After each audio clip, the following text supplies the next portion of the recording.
எனக்கு முன்பு பேசிய தங்கை கனிமொழி சொன்னார, சமீபத்தில் திருவைகுண்டத்தில் ஆளுங்கட்சியை சார்ந்த பெண்ணுக்கு அந்த கட்சியினரை பாலியல் தொல்லை கொடுத்துருக்குறாங்க. இது பற்றி 2 அமைச்சர்கிட்ட முறையிட்டும் நீதி கிடைக்கல. நேற்று கூட ஆலந்தூர்லையும் சேலத்திலையும் ஆளுங்கட்சியை சேர்ந்த நபர்களை பாலியல் குற்றங்களில் ஈடுபட்டதா செய்திகள் வந்துச்சு. தேர்தலுக்கு முன்ன இன்னைக்கு இருக்கக்கூடிய முதலமைச்சர் பேசின எல்லா கூட்டத்திலையும் பெண்கள் பாதுகாப்பு பற்றி தான் தொடர்ந்து பேசினார். இன்னொன்று சொன்னார், எங்க நல்ல விஷயம் நடந்தாலும் அது நம்ம பசங்க தான் செஞ்சதா இருக்கணும்னு சொன்னார். ஆனா இன்றைய நிலை என்ன? தமிழ்நாட்டில் பெண்களுக்கு எதிரான பெரும்பாலான குற்ற செயல்களில் தாவேகா நிர்வாகிகள் தான் சம்மந்தப்பட்டிருக்காங்கன்னு செய்திகள் வந்துகிட்டு இருக்கு. பிரச்சாரத்தில் பேசும்போது தாவேகா ஆட்சி பாதுகாப்பு கொடுக்கணும்னு சொன்னாங்க. ஆனா இப்போ தாவேகா கிட்ட இருந்து பாதுகாப்பு வேணும்னு மக்கள் கேட்கிற நிலைக்கு இன்னைக்கு தமிழ்நாடு வந்திருக்கு.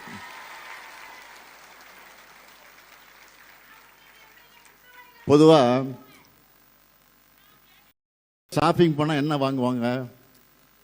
ட்ரெஸ் வாங்குவாங்க, வீட்டுக்கு தேவையான பொருட்களை வாங்குவாங்க. ஆனா இப்ப நம்ம முதலமைச்சர் என்ன செய்யறாரு தெரியுமா? அதிமுக எம்எல்ஏக்கள் ஷாப்பிங் பண்ணிட்டு இருக்கிறாரு.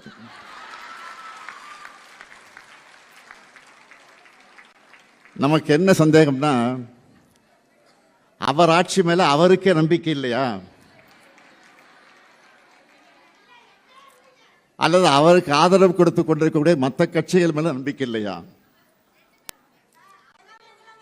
முதல்ல அவர் ஆட்சியை காப்பாத்திக்க அதிமுக எம்எல்ஏக்களை தாவேகாவுக்கு ஆதரவா வாக்களிக்க வச்சார். இப்ப அவங்களை ராஜினாமா பண்ண வச்சுட்டு அடுத்த நொடியா தன்னுடைய கட்சியில இணைச்சிருக்கிறார். இந்த மாதிரி நியூஸ் எல்லாம் பார்க்கும்போது உங்களுக்கு என்ன ஞாபகம் வரும்? பாஜக மற்ற மாநிலங்களில் பண்றதே இங்க முதலமைச்சர் விஜய் அவர்கள் செஞ்சுக்கிட்டு இருக்காரு. அதாவது பாஜகவோட ஜெராக்ஸ் மாதிரி செயல்படுறாரு. உதவின்னு கேட்டப்போ அவருக்கு ஆதரவு கொடுத்த கட்சிகள் எல்லாம் இதை பற்றி கேட்குறப்ப தர்ம சங்கடத்தை தவிக்கிறாங்க. கொஞ்சம் யோசிச்சு பாருங்க. ஒரு கட்சியில் பல பேருக்கு இடையே ஒருத்தரை தான் வேட்பாளராக நிறுத்த முடியும். அப்படிதான் வாய்ப்பு கிடைக்கும். எத்தனையோ தொண்டர்கள் உழைக்கிறாங்க. கூட்டணி கட்சிகளை இவங்க வெற்றிக்காக உழைக்கிறாங்க. இத்தனை பேருடைய உழைப்பில் வெற்றி பெற்றுட்டு வாக்குப்பதிவின் போது கைவிரலில் வச்ச மை அழிகிறதுக்குள்ளேயே ரிசைன் பண்ணிட்டு ராஜினாமா பண்ணிட்டு இன்னொரு கட்சிக்கு ஆதரவு கொடுக்குறாங்க.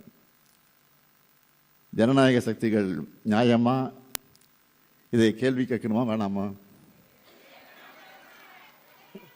ஒரே மாசத்துல எம்எல்ஏக்கள் ரிசைன் பண்ணிட்டு தாவேகாவில் ஜாயின் பண்றாங்களே, அந்த அளவுக்கு அப்படி என்ன ஆஃபர் தாவேகாவில் கிடைச்சிருக்குன்னு பேசணுமா வேணாமா?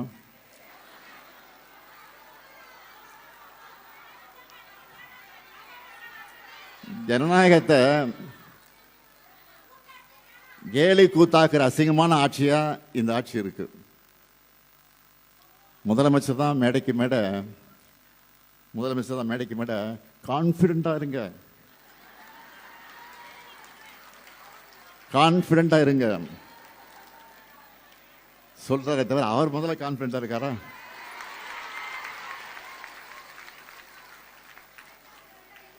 அதனாலதான் தீர்ந்து போன சக்தின்னு சொன்னவங்க கூட உறுப்பினர்களை திருடிட்டு இருக்காரு. இப்போ தீர்ந்து போன சக்தி ஒட்டிய திருடுற இவர் எவ்வளவு காஞ்சி போன சக்தியா இருப்பார் பாருங்க. பாலியல் வன்முறைகள், அறிவால் வெட்டு, பெட்ரோல் குண்டு வச்சு நடக்கிறதெல்லாம் பார்த்து யாராவது விமர்சிக்காம இருக்க முடியுமா? வாக்குறுதிகள் நிறைவேற்ற டைம் தரலாம், ஆனா பொதுமக்களுடைய பாதுகாப்பு பத்தி எப்படி பேசாம இருக்க முடியும்?